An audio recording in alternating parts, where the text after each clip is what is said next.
ஸ்ரீராமன் பாரத தேசத்தினுடைய அடையாளம்.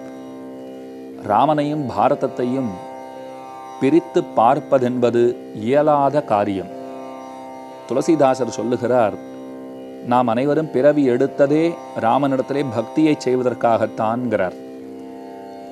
ராமனிடத்திலே பக்தியை செய்ய வேண்டும், ராமனை பற்றி அறிந்து கொள்ள வேண்டும். அப்பத்தானே அவரிடத்துல இன்னமும் ஈடுபட முடியும். இப்ப ராமநவமி நெருங்கி கொண்டிருக்கிறது.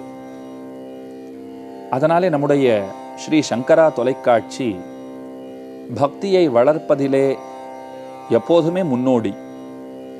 ராமனை பற்றி அனைவருக்கும் எடுத்து சொல்ல வேண்டும்ங்கிறதுக்காக 1 மாத காலத்திற்கு நிகழ்ச்சிகளை ஏற்பாடு செய்திருக்கிறார்கள். ஒரு காண்டத்தை பற்றியும் ஒரு வித்வான் விசேஷமான அர்த்தங்களை எல்லாம் வருஷிக்கவிருக்கிறார்கள். மொத்தமாக ஸ்ரீராமாயணத்தை 1 மாசத்திலே நாம் தெரிந்து கொண்டு விடலாம். அதற்கு ஒரு நல்வாய்ப்பு நமக்கு சித்தித்திருக்கிறது. அதற்கு ஸ்ரீ சங்கரா தொலைக்காட்சிக்கு எத்தனை நன்றிகளை சொன்னாலும் தகும். இந்த 1 மாத நிகழ்ச்சியையும் கண்டும் கேட்டும் மகிழ்ந்திடுங்கோள்.